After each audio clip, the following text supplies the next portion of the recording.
The pandemic has radically changed the world as we know it, and the actions we take today as we work to recover will define our generation. Now is the time to think what history would say about this crisis. 2020 has been challenging on a lot of levels, as economic, environmental and societal frailties have been laid bare. But it's also proved that when we need to, we can act rapidly and restructure our lives. The recovery from the pandemic is an opportunity. We can see rays of hope in the form of a vaccine, but there is no vaccine for the planet. Nature needs a bailout. You don't want to go back to the status quo that you had before simply because it was the status quo that got us here. With everything falling apart, we can reshape the world in ways we couldn't before. Ways that better address so many of the challenges we face. And that's why so many are calling for a great reset. A great reset? That sounds more like buzzword bingo masking some nefarious plan for world domination. Hands up, this kind of slogan hasn't gone down well. But all we really want to say is that we all have an opportunity to build a better world. And it's not surprising that people who've been disenfranchised by a broken system and pushed even further by the pandemic will suspect global leaders of conspiracy. But the world's not that simple. Every one of us has differing priorities, values, and ideas.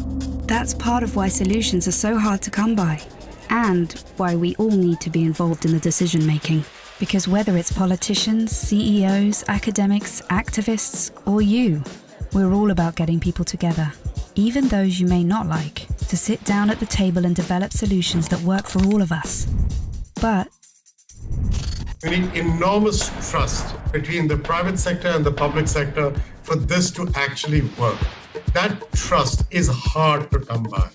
It's time for people to work together, listen to each other, and build this trust so we can move towards a better world. And we really need one. Because while the pandemic affects us all, it's clear it affects some more than others. The first people who are hit are the people at the front, those who are vulnerable. It is those on the front line who take it first, and that is simply unacceptable. See, at the start of 2020, 1% of the world's population owned 44% of the wealth. And since the start of the pandemic, billionaires have increased theirs by more than 25%, whilst 150 million people fell back into extreme poverty. And with climate change set to dwarf the damage caused by the pandemic, the message from 2020 should be abundantly clear. Capitalism, as we know it, is dead. This obsession that we have had with maximizing profits for shareholders alone has led to incredible inequality and a planetary emergency. But no one can do this alone, and top-down approaches won't get us anywhere, because everything we've learned in our work has shown us that diverse voices lead to better results. And it's for these reasons that the forum talks about something called stakeholder capitalism, which would shift businesses away from just profit.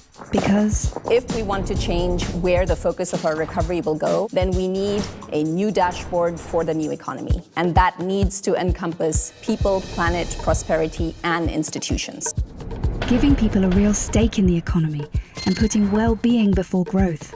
And that's all about getting the right people in the right place at the right time. We must rebuild our relationship with nature for the survival of the peoples and our planet. We have a window of time which is closing, and we need everybody who cares to get together and find solutions now. It's the people who have great ideas and who share them with others. They're the ones who are shaping the future. So if you want to be a part of the change, then tune in, turn on, and get involved. Follow the Davos agenda, right here, online, on YouTube.